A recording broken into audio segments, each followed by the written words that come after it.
Good evening. How are you? Doing pretty good. Excited for the weekend.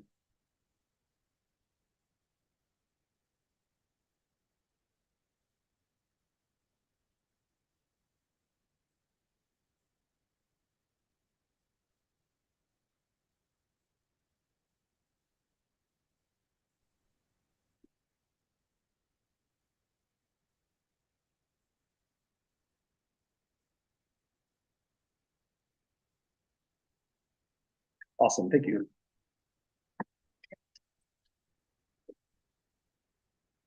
Oh, looks like we can get started. Welcome back, everyone. So we're finishing out our fourth week of the course. Congratulations. That means we're going to be 25% done with the whole semester after today. And today's also a pretty pivotal day as well. We're on example 2 of sampling distributions, but more importantly, we have the upcoming exam. And a great question was asked by Tyler about scheduling the exam. If you are if you're in the online section and you're scheduling your exam in the Pocatello Testing Center, things to take a look at are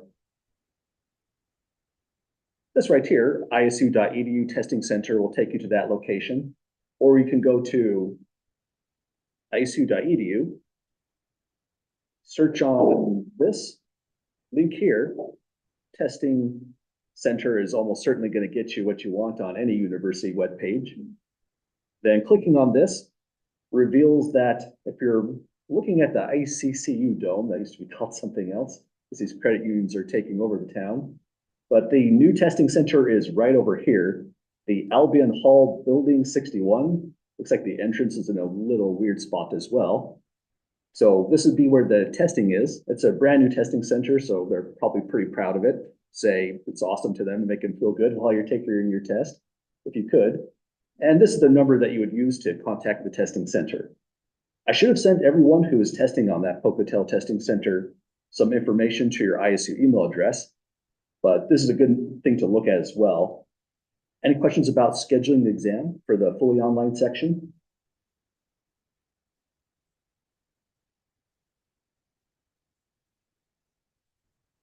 Okay, and even if you are on the fully online section, like we discussed last class, if you're just in town and you'd rather to take it in Idaho Falls, you're welcome to do so as well. I've definitely printed out enough exams to accommodate for that. So next thing we have to talk about is for our upcoming exam, as we mentioned, it's constrained to those two sections. You definitely want to take a look at that formula sheet while you're studying for the exam, but you don't have to bring it. It's included as the last page. And my goal is to get this settled as soon as possible. Looks like it's going into Friday, but I'm going to try to get the solutions posted to that document even before grading so that if you did decide studying early, you'll have that support there. After I get the solutions published here, I'll start turning over to grading their chapter 1 work, your chapter 2 work, and getting it sent back to you as soon as possible. So even if you do turn in a hard copy, watch for your ISU email address. I'm going to scan it and send it to you, so just have early access to that as well while you're studying. That way, even if you're turning in your homework as hard copies, you won't feel like you're missing out on that feedback to study if compared to people turning them in digitally. Other things to watch out for is I did write the exam yesterday, and I felt like there's just one problem where it could be tricky if we're just not prepared for it. So that's the hint on exam 1. It's exercise 6, version 2 of the sample exam. Again, I'm going to get the solutions posted soon, but we might as well just start off class today just taking a look at that. Kind of a refresher, good problem to start off on. Before we do that though, any questions at all whatsoever?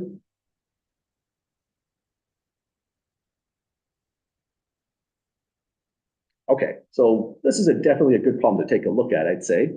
So it's exercise 6, version 2. These documents are not meant to be the true length of the real exam. My exam is going to be somewhat short. My goal is to select a representative selection of problems through these notes. And some of these problems, when you really look at them, say this one right here, this is the exercise we're referring to. It has a lot of parts. I'm not necessarily going to ask every part if this problem does get involved. I mean, it will if this is part of the hints we were talking about. But this is a good one to take a look at again, just for the extra practice dealing with the box plot.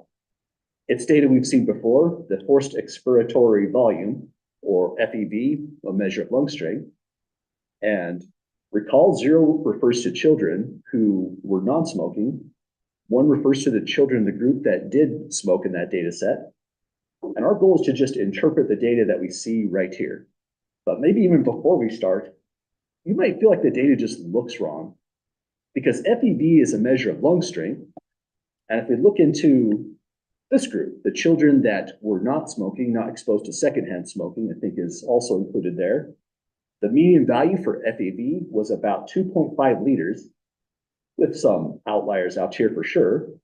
But it's really curious that the median, the 50th percentile for the children that did smoke or were exposed to secondhand smoke, stronger at about maybe 3.25 liters for FEV. So the median shifting upwards in this direction is pretty substantial here.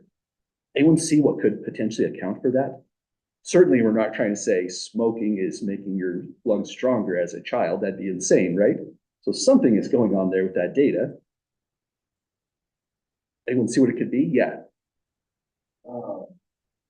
This is more just speculation. It could be that the smoking is causing them to cough more frequently, and as a result, they get more volume. They somehow got more volume. Yeah, like a bad measurement on the FEV. I could see that happening. Absolutely. So that could be one explanation going on here. But because the FEV is also a medical device, there's a chance that when they did go to measure these kids, they would have thrown off those non-measurements where they didn't do the full breath and then the blowing into the device. If they were to have coughed, they might have thrown that out as an outlier in the data set, saying it wouldn't apply. So that is definitely a real possibility. It hinges critically on how do they actually record the data. If we really want to get into that, you'd have to look up the article. Sometimes it's behind a paywall, read all of their methods, but you never have to do that on any of these problems unless you're really interested into it. But there could be another explanation going on here. Anyone else have another take on why this graph looks a little bit strange?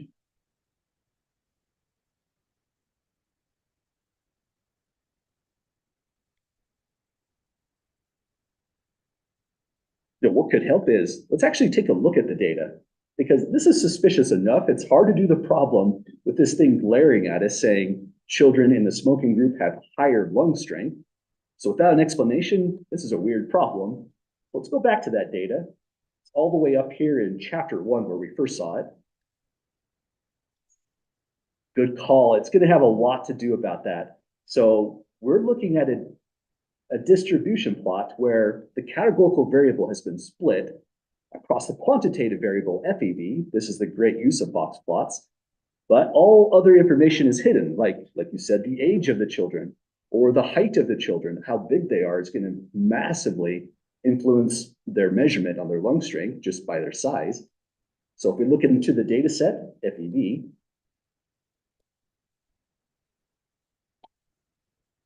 it's a tough one to scroll through without looking at from the point of view of appropriate graphics. But if you scroll through this, pay attention to this column and the far left column, the ages.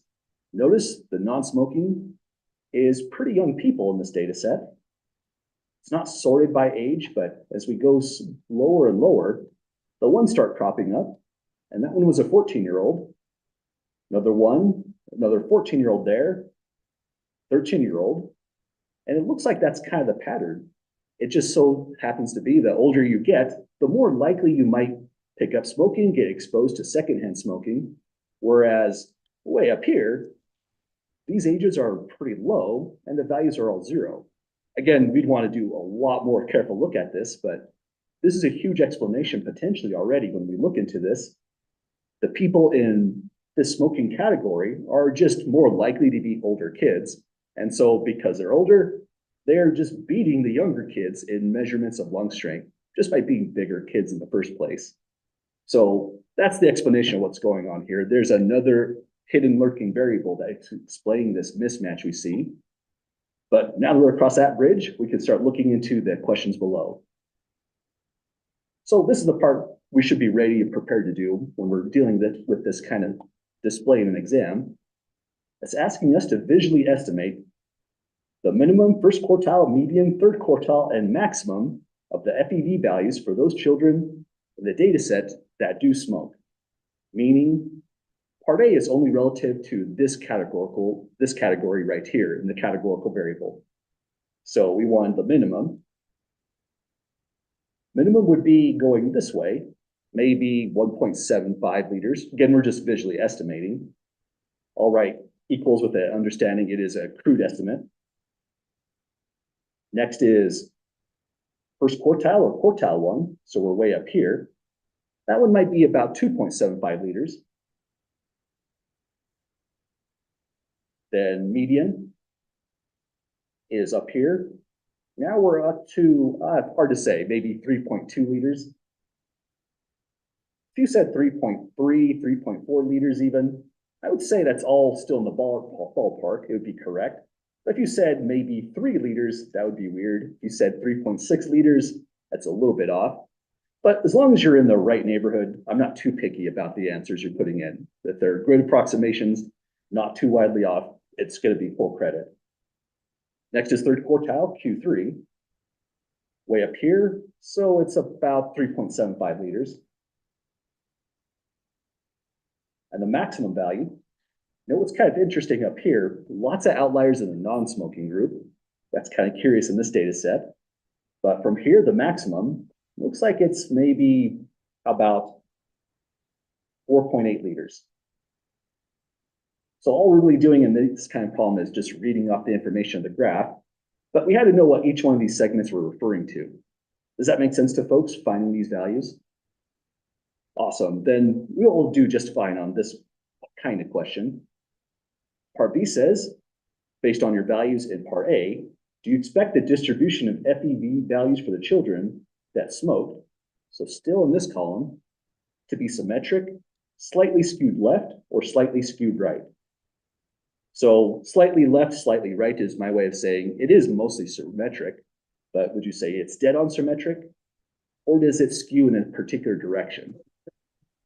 That was definitely a tougher question in my opinion. What would you all say to that? Yeah. I would say it skews to the left and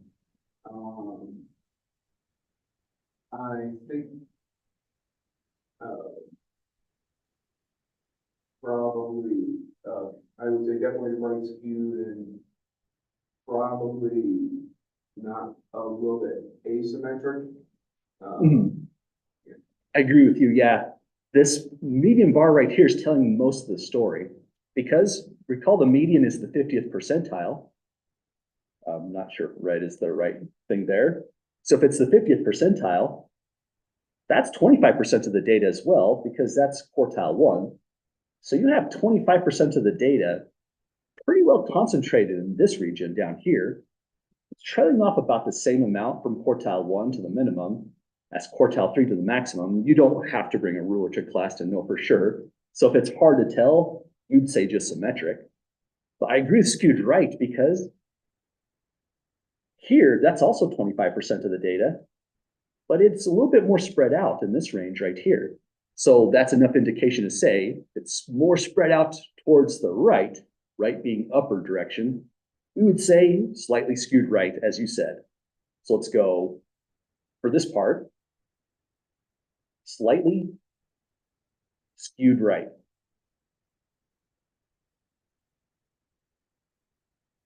Again, these questions are all purely qualitative kind of concepts type of questions that we're asking and answering. So we're just reading off information as we see it on the graph. And that's the whole point of a problem like this one, just investigating parts of a box plot graph and seeing what we can say just by visualizing this. Part C now goes on to ask, what approximate FEV values describes the central 50% of now non-smoking children? So this one is tricky because part of the discussion was the smoking children. But we have to know now, well, that's a weird tool. We're changing into the non-smoking group. So it also says central 50% of non-smoking children, what values are going to describe it? Anyone know what the trick would be for that kind of question? Oh, sorry, I'm missing the chats up here. Just noticed one. Hey says, how would we explain? Do we just say about those 25% on the slightly skewed right here. Oh, it did say explain. Yeah, thanks for mentioning that. I actually didn't quite see that. So to fill out the whole question, again, good test taking strategy right here. Thanks for mentioning that, Hayes. Definitely read the question, all parts of it. That's going to help with credit. I would say for my explanation, right here to here, that's the median value.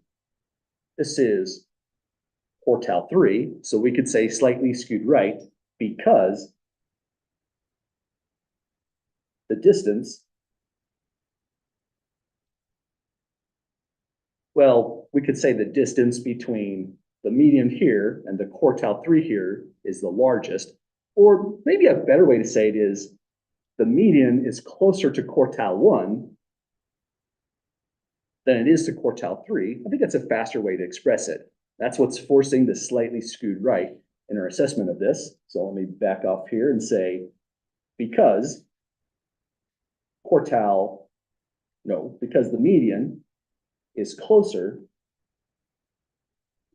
to quartile 1 than quartile 3. And I said here slightly, but really you'd have to look at this data a little bit more to see just how big that impact that is, maybe through viewing it in a histogram. So it's a tough analysis trying to determine skew through a box plot, but it just reminds us what all these values are trying to say in the box plot.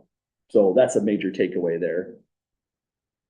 Well, anyone see what we'd say on part C, excuse me, about this FEV values? The central 50% of them rather.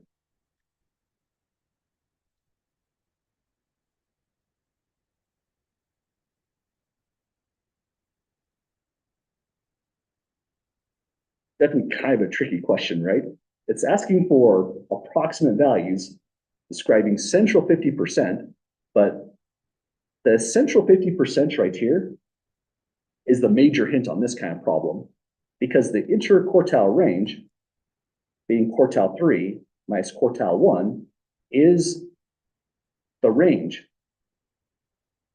of the central 50% of the data set. So because of that, if we just grab the quartile 1, quartile 3 values, we'd be all set. Does that make sense so far? Yeah, go ahead. Would the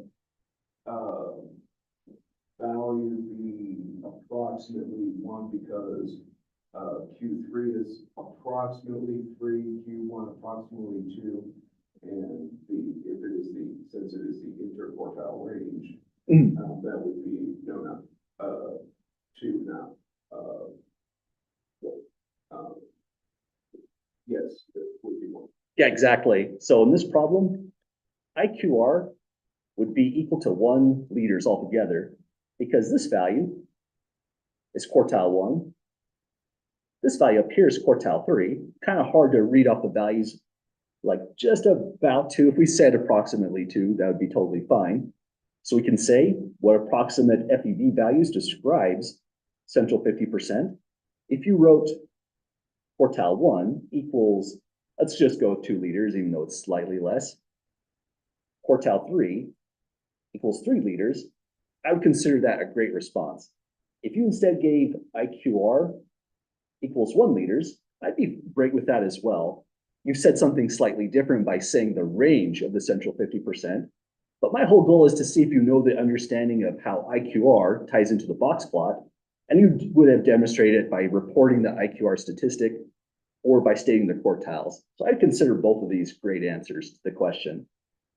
And it's asking approximate the IQR of the non-smoking children. And that would be the 1 liter right here in that approximation. So that's the rundown of this kind of question. Again, I think it's a tough one to have out of nowhere on an exam setting. I'm not necessarily going to ask all parts of this, but I think I didn't even do a display with 2 categories across a categorical variable. We're visiting this problem again, mainly just as a reminder. You should be comfortable picking out these kind of values, mins, maxes, quartiles, and determining if they're skewed just based off the shape of the box plot as well. So that's the main takeaway in this problem. But any last questions or comments about this one, folks? Okay, in case you want to come back to this one, let me post something here.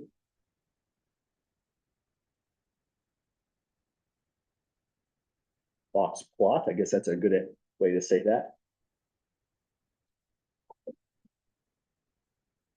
Okay, I'll post this on the, well, not that, that's the Pocatello Testing Center number. I'll post this onto the Moodle website if you want to revisit this again. Sorry, it takes a moment to do. I probably should have just done this on a Word document to start, but here it is.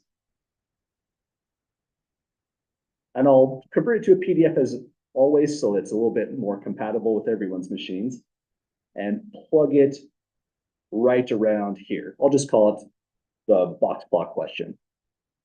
But before we get going back into chapter 13, were there any other questions that folks would like to discuss, revisit?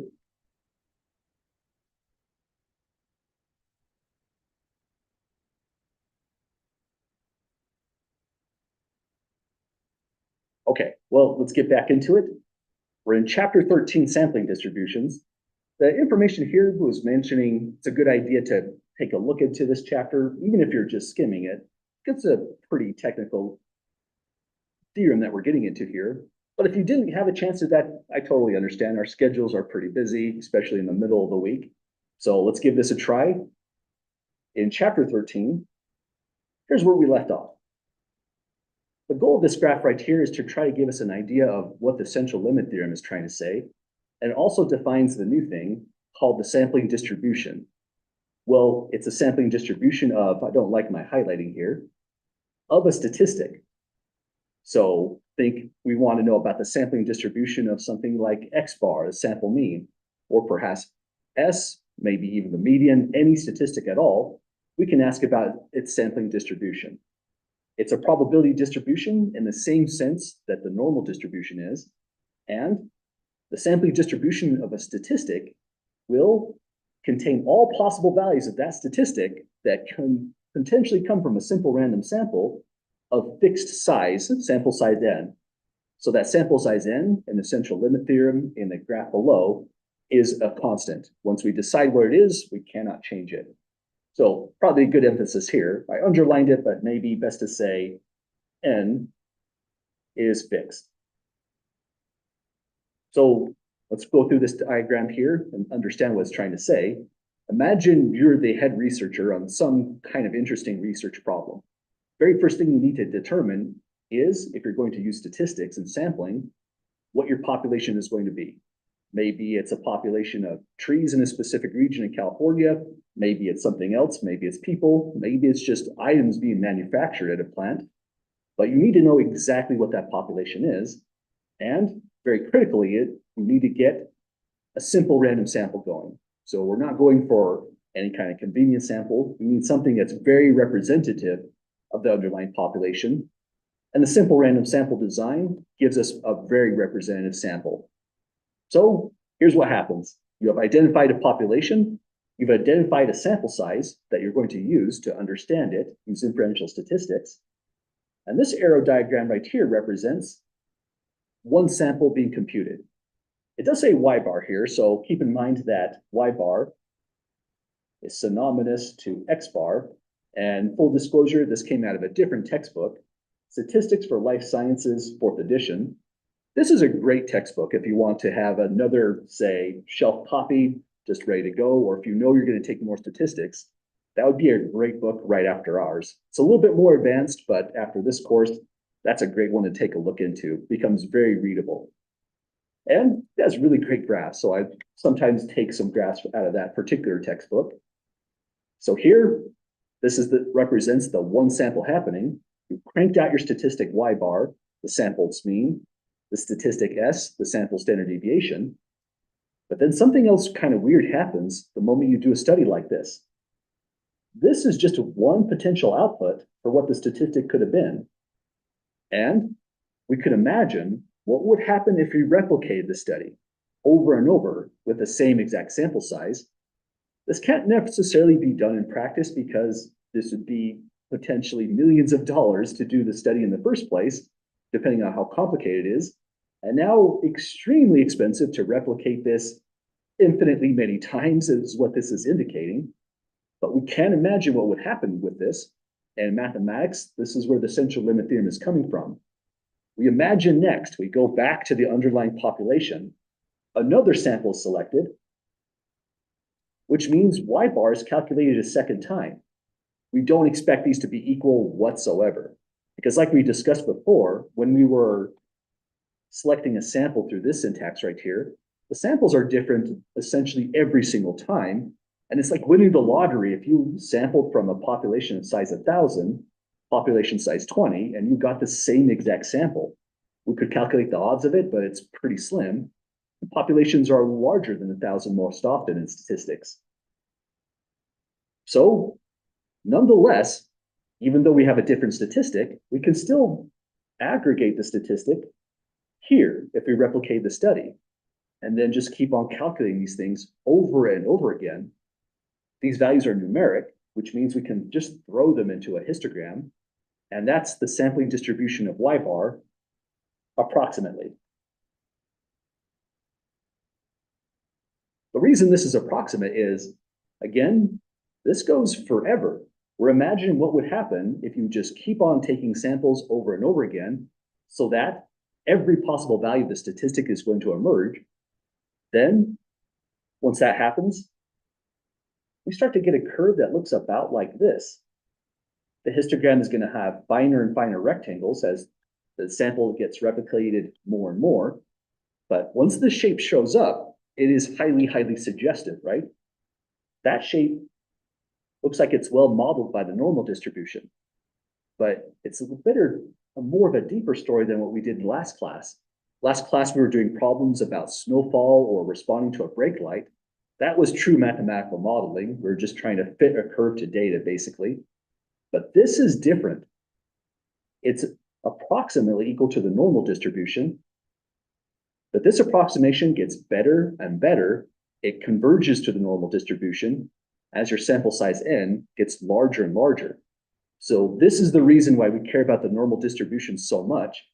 It's because no matter what the population is, even if the population is normally distributed, this will show up, a normal distribution.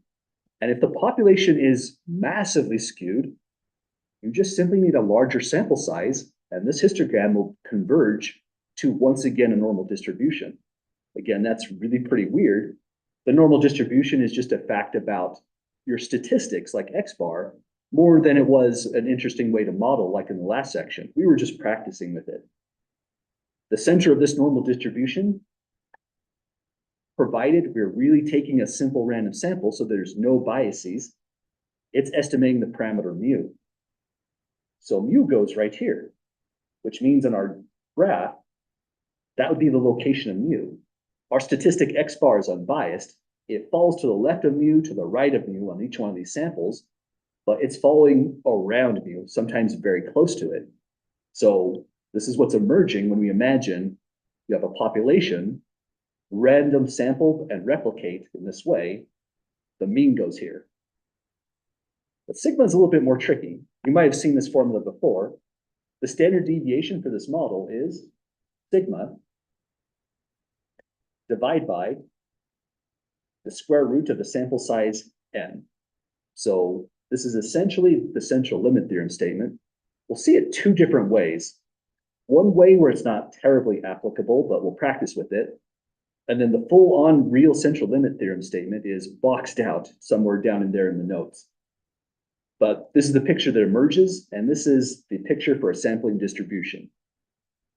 Any questions about this so far? I guess I have a question for the class. How does this feel? Does it make sense, or does it just seem weird and abstract? Kind of in between for a lot of people? I would agree with you. I'd say the first time I looked at this kind of stuff and thought about central limit theorem, I pretty much just pressed the I believe button, went down to this and just plugged in things as they told me to. Understanding what it's trying to say is the hard part. But the good news here is we're spending a lot of time in chapter 13 just trying to absorb what the statement is trying to say. we're not going to just try to do it through graphics like this. This is the textbook's just best attempt to show what's really a kind of a dynamic process. So what we'll do instead, well, not instead, what we'll do additionally to get a good feel for what sampling distribution is, and what that statement is saying down here, is run some simulations. This is one of the great use about RStudio. A lot of statistics is first thought up just by playing around in here with certain simulations until they can derive the right mathematical theorem that proves you have an honest property or theorem or statistical method. We have two simulations we're taking a look at. I have them here as Notepad files, but they're also in the Moodle website right under the Chapter 13 folder. These are the two pieces of syntax I'm going to load into RStudio. You can just directly copy these in. So let me grab the first one.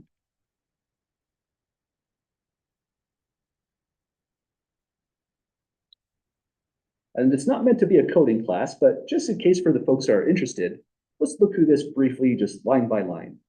We're visualizing the sampling distribution of X bar. We're starting with the sample size set to 200 initially, but this is a dynamic process. Let's just drop it down to something like, say, 10, 15, or for the fun of it. So we've fixed a sample size 15 in the notes. That's essentially what we're doing right over here. We have a definite value that's not going to change as we go from sample to sample to sample. So 15 stays the same. And this line right here describes what it's going to do. Oh, it's from a right-skewed population. You know what? That's a fun one, but I was meaning to do a slightly easier one first. Let me load in this one and we'll come back to the right-skewed one. Sorry for the distraction on that. Let me load this in. I see some places where my syntax can be approved. It's probably a good idea to say true here and so on, but this syntax didn't cause any trouble, but I'm going to try to clean that up as I remind myself about that. So this is the one that I wanted to start off with first. So same idea first. We're visualizing the distribution, sampling distribution of X bar. First, we're plugging in values, 10.5 for the mean, 1.2 for the standard deviation sigma. I just randomly placed some values, so they weren't necessarily anything too special other than this has to be non-negative, a positive number. Now, sample size, we're initializing to 15. And here, this syntax says, R norm means take a random sample from a normal distribution. So it's representing taking the sample. N is saying the sample size was 16. Mu is just stating the parameters, and sigma as well from right here. And mean in front is just going to take the mean of that sample. So it computes the very first X bar. Then we have to do it a whole bunch more times to get a good picture here. So this says how many more times we're going to repeat sample size 16 and calculate the mean. We'll do it, looks like 10,000 times. And one, because I apparently did it already once right here. Oh, hang on, no, there's a trickery there. I started at 2 on the loop, so we'll really get 10,000 sample means.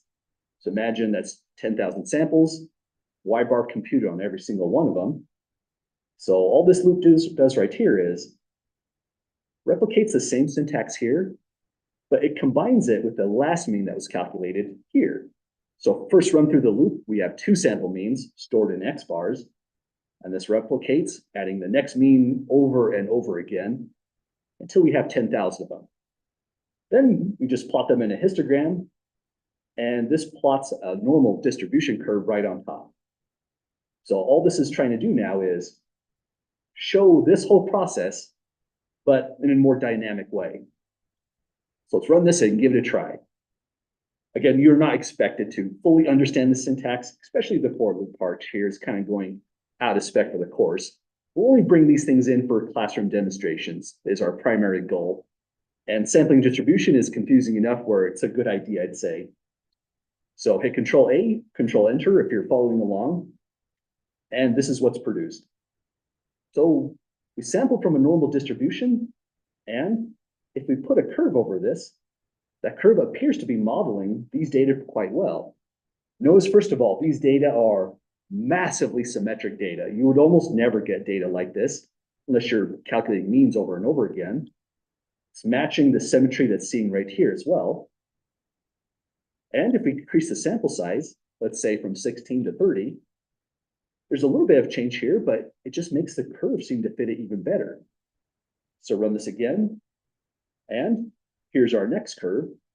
The mean is supposed to be exactly at 10.5, but looks like it moved a little bit to the left. Looks like some of the means are actually pretty small this time. But that's to be expected because this is 10,000 different samples. All of your means are different, and if we do this 10,000 times, good chance for one of them to be way off. Well, really, not that much off, right? Here's 10.5, we're way off to 9.5. Increase the sample size even further to something gigantic like 300. This is now an expensive study. Rerun it again, and notice what's happened. Well, the histogram looks just about the same. If we change the widths of the boxes in the histogram, this would get more fine. But the bigger takeaway is, still we're centered at 10.5, but now clear out to here, only 10.2. So in other words, the larger the sample gets, the smaller the variation is in the sampling distribution. X bar is forced to be closer and closer to 10.5, higher this goes. Repeat at 3000, let's see what happens here. It's getting a little tougher for RStudio. You might notice the little stop sign right here. That means you have the opportunity to abort the computation if it's just completely seizing your computer. And this one came out pretty interesting. Notice the units though. This is only a 10th off, whereas before it was a whole unit off. So the picture gets more and more looking normal, and all of your sample means are getting closer and closer to the center. So in some sense, that's what's being said right here. But this is not the full magic of the central limit theorem because there was one big problem. The big problem was the sample came from the normal distribution itself.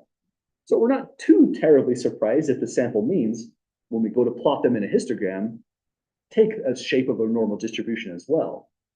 So that's what we're going to do in the second set of syntax, where we really want to emphasize this population here can be distributed any which way. Let's say here, any population.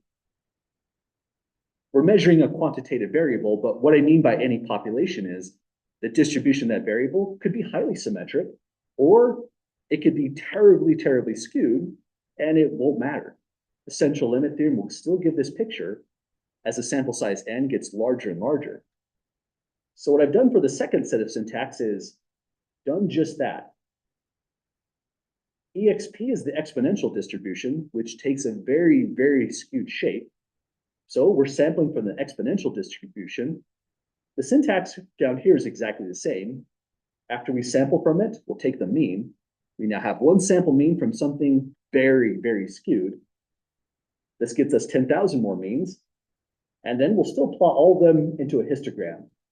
The mu1 sigma 1 here is just so I could get a normal curve plotted right on top of that histogram. So let's give this a try first. At sample size 1. Well, sample size 1 is anecdotal data. It's not anything impressive. You can't do any kind of research with the sample size of 1. If I set this to sample size 1, really all I'm effectively doing is taking 10,000 observations from an exponential distribution and just showing how skewed this really is. So let's run it this way. And that's a highly skewed distribution. Skewed right, very impressively. That's what the exponential distribution does.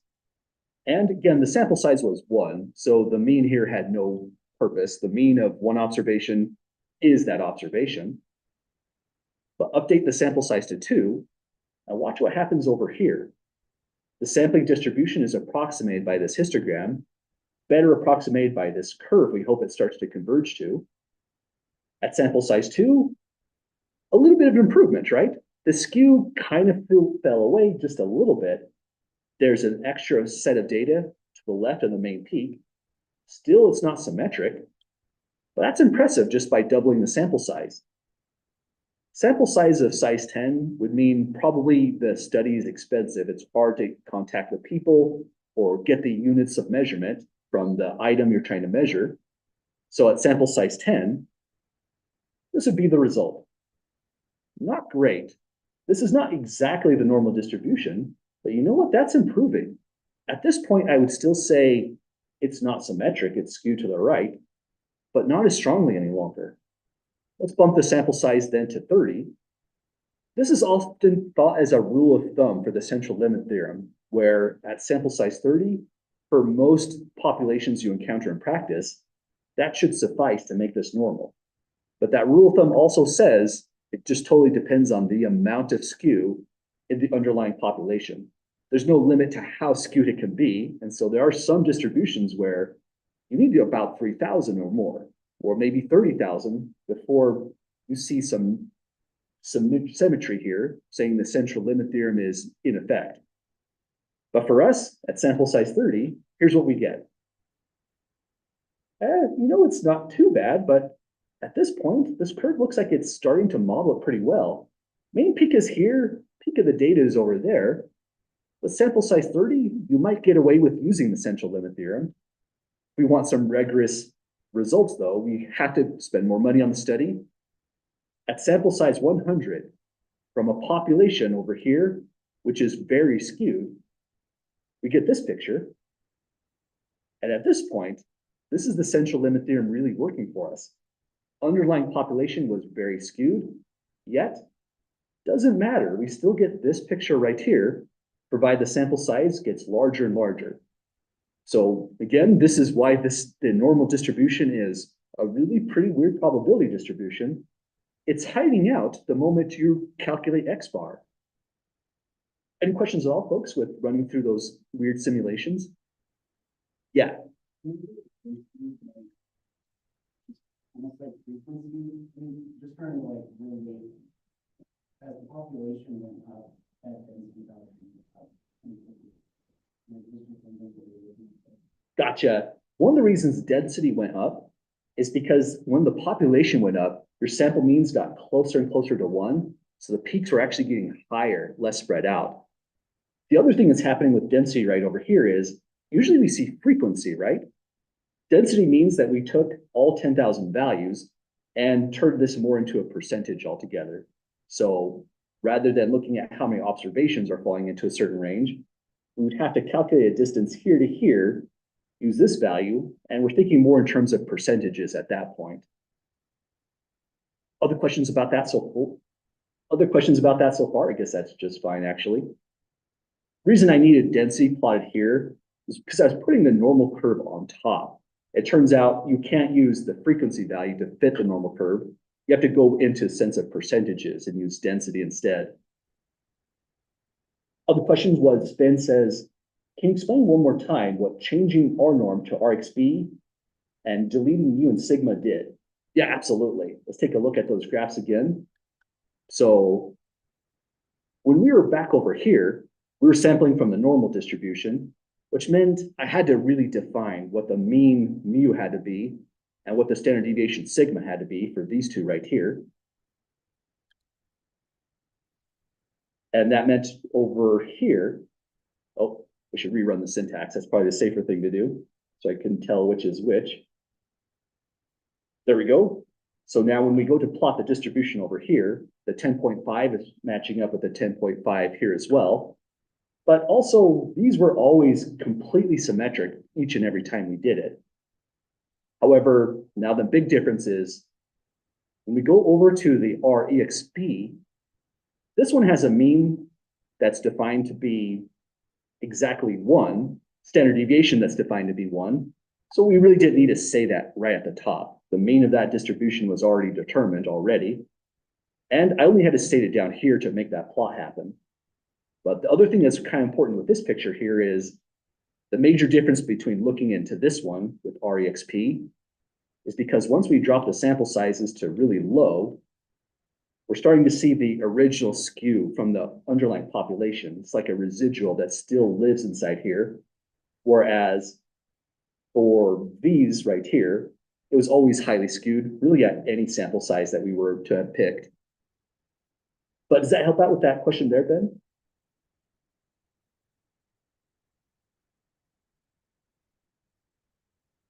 Gotcha. Let me know if I can do a little bit better either after class or office hours, stuff like that, because I agree this is pretty confusing stuff to take a look at.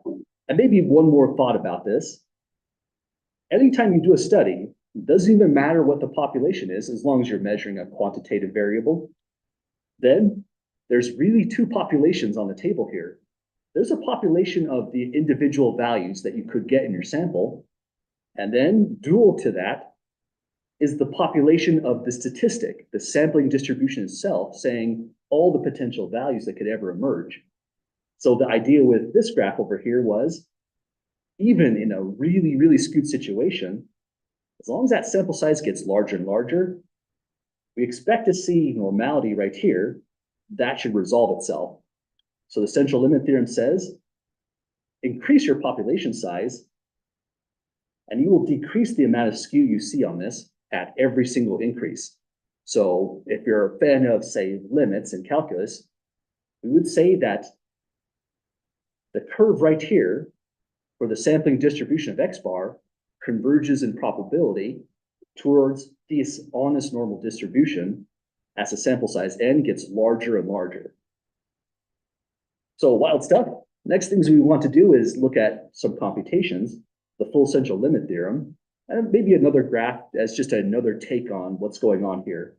Because the simulations, I mean, it's one way to see it, but it's not the only way to see it. Yes, it's another side effect of the central limit theorem is this is as n does go off to infinity, the full statement, which really assumes a lot about your population. Oftentimes when we're thinking the central limit theorem, we're thinking an infinite population, in fact. And going to infinity really makes sense. There's infinitely many different values you could take in that population. But in practice, not every population is actually infinite, right? We deal with finite populations more often than not. However, central limit theorem is still applied because, well, two things we could say. One thing is, the population size is large enough, then there are so many values of X bar with a reasonable sample size. Usually there's a measurement of saying your sample size shouldn't exceed 10% of your population size, can cause a breakdown in central limit theorem. But as long as that's not violated, there's so many different possibilities for your sample mean X bar, it's treated as being infinite in practice. But I'm glad you asked about the infinity there. That's why I said approximately right here. It's being honest that really the full central limit theorem assumes an infinite population. In practice, it's really just an approximate. Other questions at the moment? You don't have to like explain it a lot, but why does the central limit theorem infer like the sample size is too big? If it's too big? Yeah. Well, what happens then is, let's imagine, say, in this problem over here, there's loads of different means you can calculate from a sample of size 20 when the population is, let's say, size 1,000. But let's take this to a big, big extreme. I think we can go grab a new simulation now. Let's suppose we sampled at 995. We sample this way, then, well, this is one sample.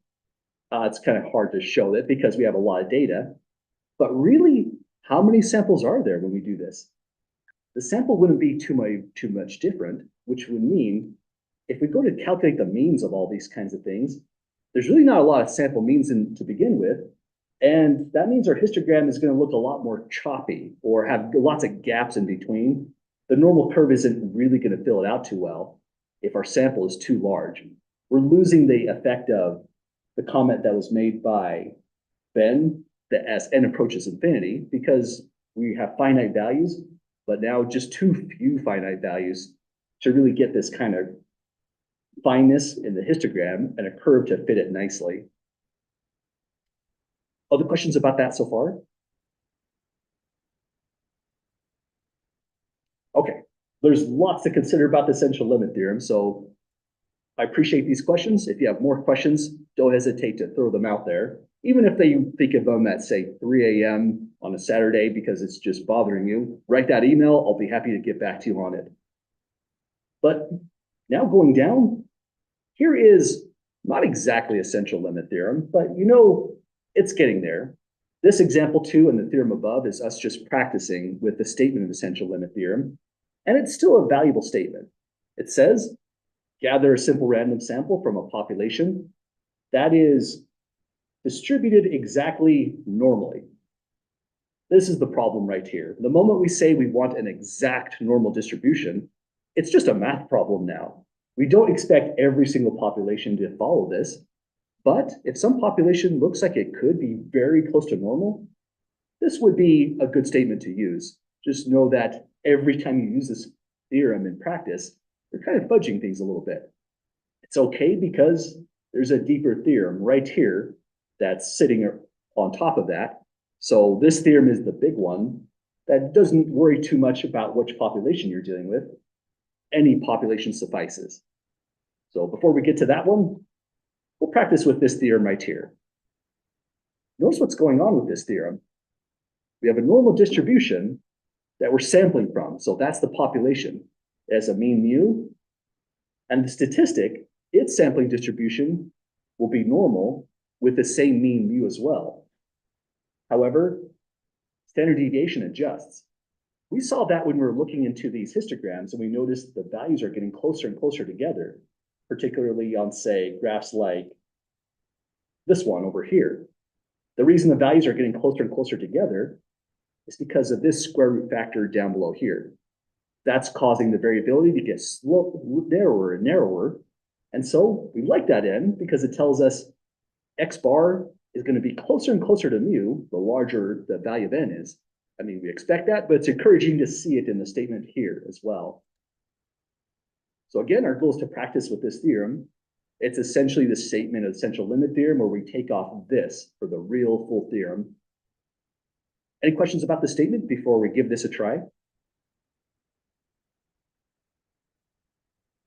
Okay, well, this is a pretty practical problem, but think of this problem right here as a what if type of analysis.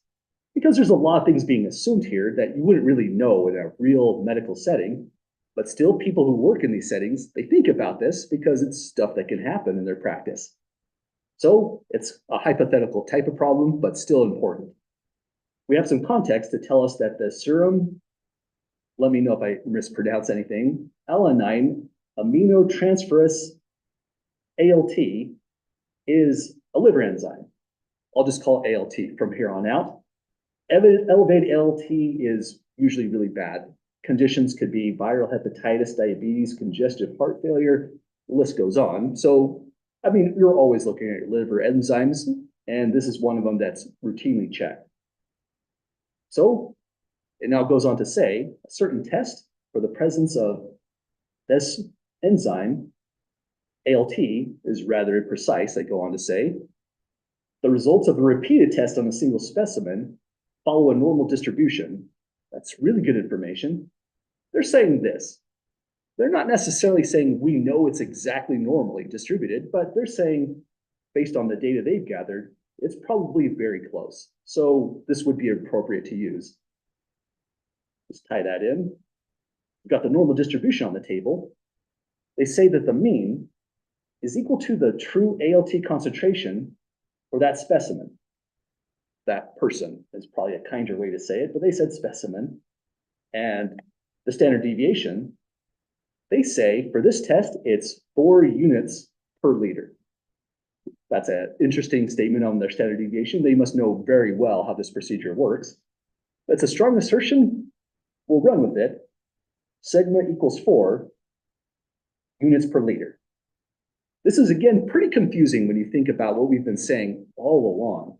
Parameters, and sigma right here is a parameter, are unknown in statistics, most often than not. Assuming a value for sigma right here is not necessarily that they know the exact value, but if they're using some certain medical equipment, it could be really the case that they know every output of this test is done in a way that the standard deviation comes out to this value. So we may know this value for real in this rare situation. Now, here's the hypothetical part. Suppose that a hospital lab measures many specimens every day, and specimens with reported ALT values of 40 or more are flagged as unusually high. Wasn't sure what to do with that actually. I thought I was going to say something else. That looks important, so let's highlight it. Now, this is the hypothetical part of the problem. Suppose that the patient's true ALT concentration is 35 units per liter. That ties in with what was said earlier. The mean of this normal distribution that's being applied for this test is equal to the true ALT concentration for that specimen. That patient is probably, again, a kinder way to say it. So in a most roundabout way, they're telling us mu is 35 units per liter. I want to be straightforward and just say right away, I don't write exam questions this way. That's kind of a lot to untangle in a timed exam. But this is a good problem for homework exercises and lectures because when you're dealing with statistics out in the wild, this is often how people dump information on you. They're not necessarily going to give you what you want. You have to find it and infer what it could be based off all the information they provide. Probably you're going to get too much information and you're just hunting for these right pieces of information. Then we have a variable. X is going to be the test result for the presence of ALT. That means X is referring to one measurement. And that's critical. One thing that's really tough about either this theorem or the full-on central limit theorem is we have to make a very firm distinction in our mind between whenever X occurs and whenever that occurs, X bar, applied when it said mean of the sample. So watch out for this. This is not the mean. This is going to be an ordinary probability computation.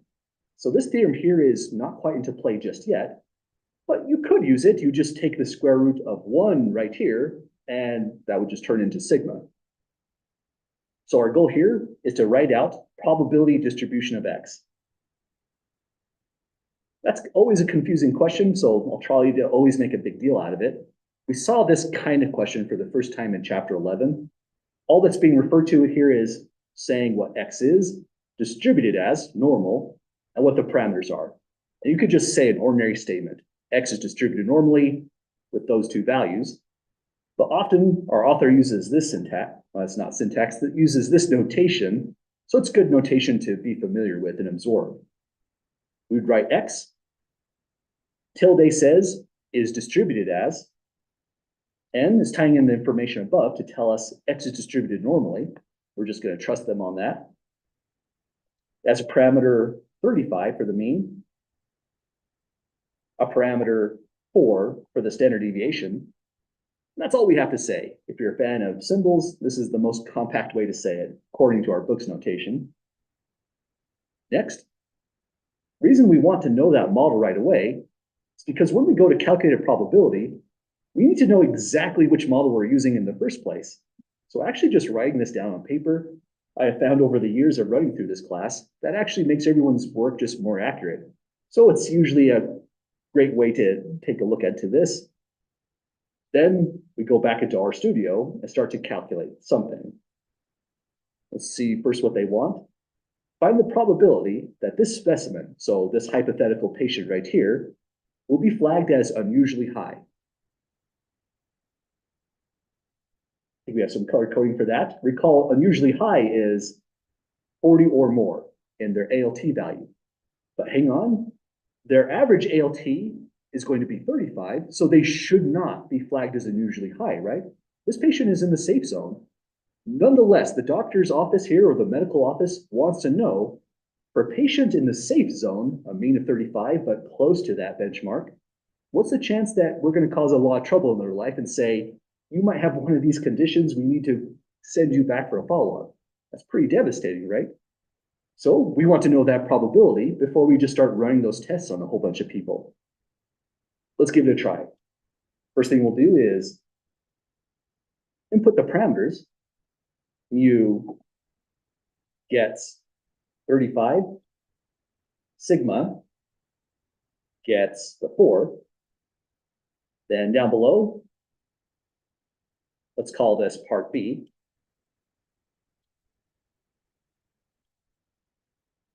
We didn't necessarily ask for a probability statement down here, but if you're a fan of that kind of stuff, let's write it in.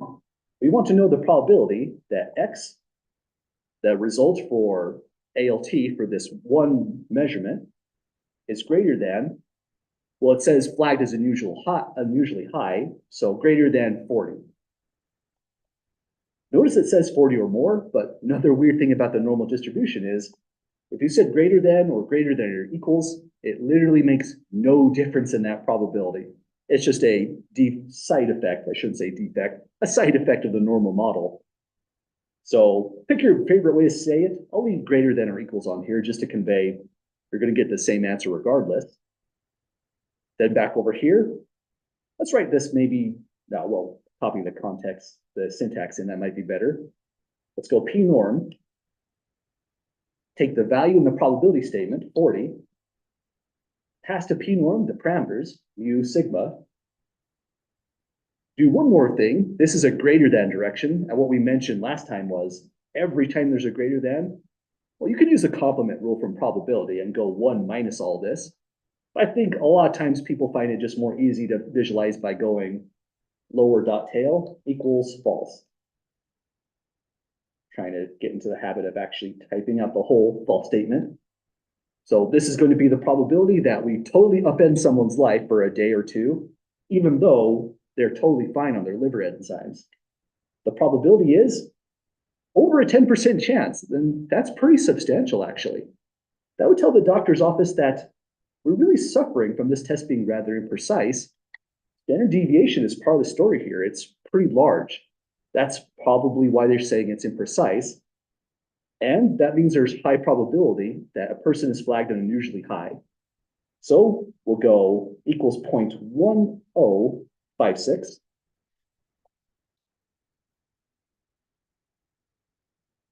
Or you could just state 10.56%. That's just a unit change. So if you give me a probability as this in decimal form or as a percentage, it's totally fine either way. I'm not too picky about that.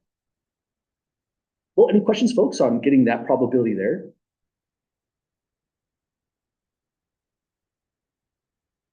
Ben says 10.5% chance they're wrongly flagged as unusually high. Yes, exactly. That's what this is saying right here.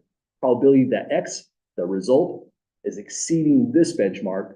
So again, 10% chance that this person is considered to have elevated ALT values. Other questions or comments so far? Okay, now imagine this is your maybe family medical practice, something like that, a doctor's office. This is not great, so you might decide, how can we fix this? Well, what if you ask the patient to just sit around and we're going to make multiple measurements all on the same day? Because if one measurement is imprecise, what would happen if we made several measurements from a normal distribution? Calculate the sample mean of those measurements, X bar, the model changes. And the major change in the model is that denominator right there. Variability is going to go down as the sample size goes up. This part where we said it's rather imprecise starts to get resolved because the imprecision is due to sigma and it drops at higher and higher sample sizes when we're looking into X bar. So let's grab this as a screenshot. And here's the fix on part C. If you don't want to call people back routinely, and there's a 10% chance of that for a condition they don't have, we're going to look into another hypothetical. Assume that we have a simple random sample of 3 tests. It's saying right here, n equals 3.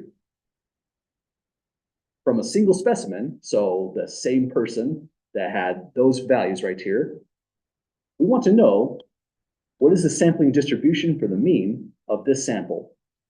But it's asking for, when it says sampling distribution of the mean, they're referring to X bar. All we have to say here is, it's not too different when we said probability distribution. If we're dealing with a statistic, we just say sampling distribution. So this statement here is the same as this statement down here. A bit just so happens it sounds more complicated when you say the sampling distribution of, as opposed to probability distribution. But either way, here's what we would say for the answer. X bar, the sample's mean now, is distributed as normally, and the model would have the same mean as the original specimen, 35. That's great. If it was different, that would mean the statistic X bar is biased. It's not measuring the population mean. And standard deviation through this formula would be 4 divide by square root of 3. That's this region of the formula, just dropped in right here. So we now have a new model, and with that new model, we can rerun part B. We want to know the same probability question, but we're putting X bar inside the probability statement and seeing if we make the patient wait around, that's going to bug them. But what's the chance they're going to be flagged unusually high when they should not have been? They're close, but they shouldn't be called back. Well, any questions, folks, on just putting down the model here for the sampling distribution?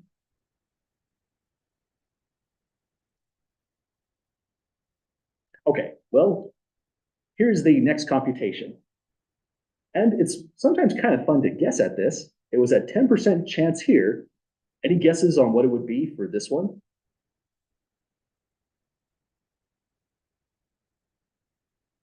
Kind of tough, right, actually?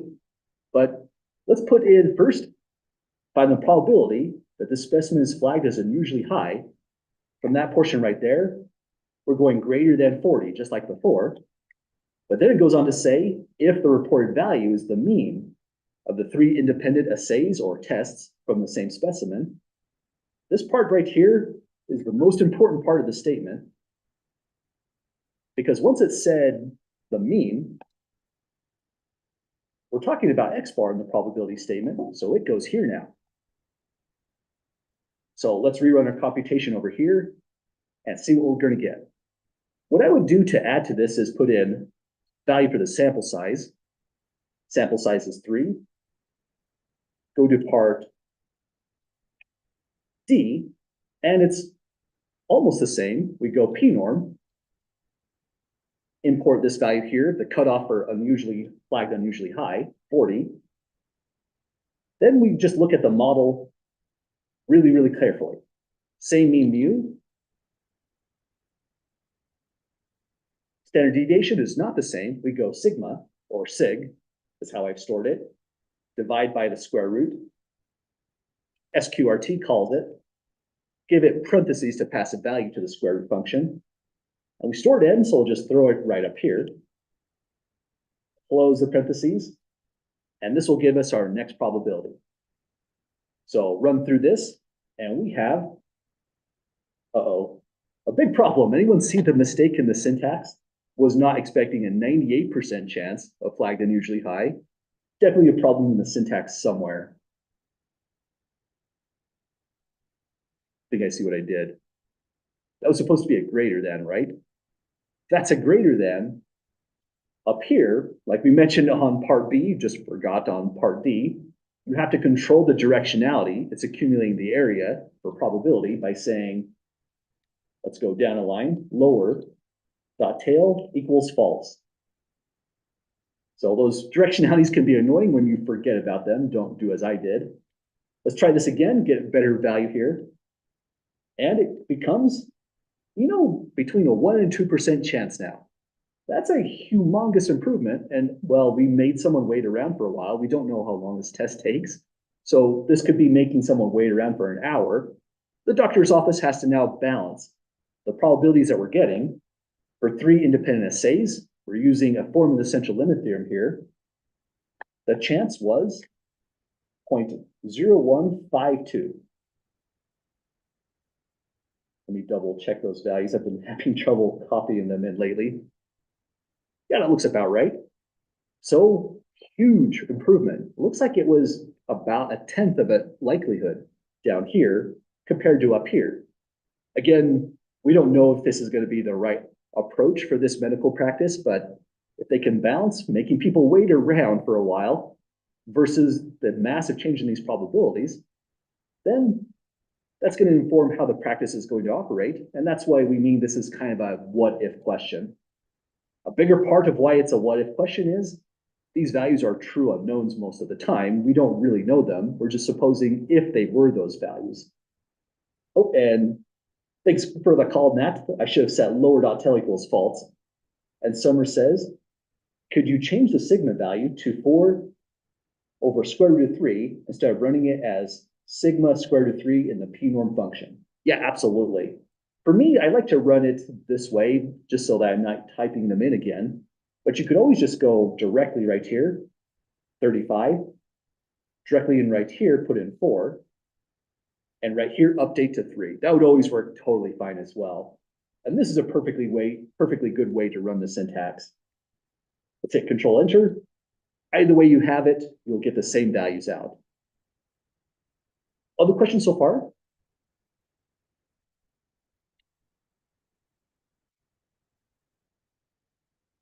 Oh, let's go Control Y. That doesn't work on this. Another kind of neat value, though, of storing all these values just as is notice you can now run a lot of scenarios. If we decide that sticking around for 3 different tests is too long for the patient, we'll take a look at another value. And, well, it's about 4%. That's still a pretty big improvement, right? Under a 5% chance, less than 1 in 20. If, in fact, it doesn't take too long to run these tests and we can just ask for 10 of them, I mean, now we were pricking a person a lot, potentially. I'm not sure how many blood draws that is. But at 10, the chance of being flagged as unusually high when you're in the safety zone is essentially 0. Our studio is using scientific notation to describe this value. So that's, again, the magic of the central limit theorem. Even though this is a slightly weaker statement, it's pretty powerful when used in practice, seeing what changes as sample sizes go higher and higher. Well, this one, again, is kind of a review of what we did in chapter 11. The reason we dealt with 2 models, X here and X bar here, is this is the hardest part about chapter 13 when we go to write out our work. Pay special attention to when the question is about 1 observation, X, or when it's multiple observations at X bar. Well, we killed off this problem. We are going to spend more time in chapter 13. So the due date you see in Moodle is going to be pushed back.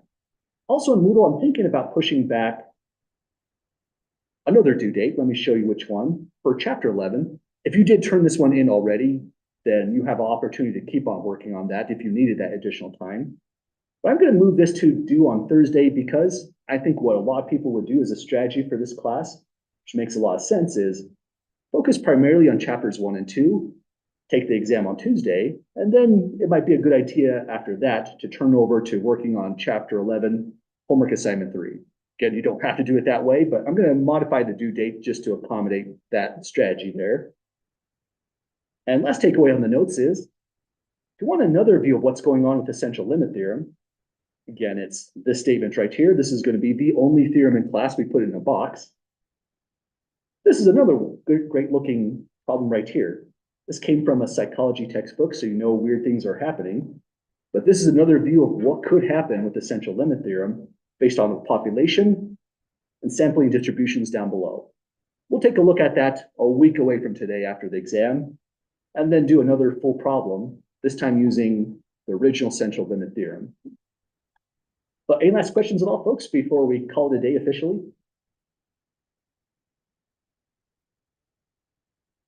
Okay, well, have a great night, folks, a great weekend. If any questions come up whatsoever while you're studying over the weekend, please don't hesitate to write. I'll still be available by email, even on the weekend. I always mention I'm checking my emails in the morning. I try to be more available on email, checking it a little bit more throughout the day, even on the weekend, because I realize it's an exam week coming up next time. So don't hesitate to reach out. I'll be very happy to work with you. But take care, folks. We'll see you all next week. Thank you. Yep, take care. Thanks, Hayes. Have a good one.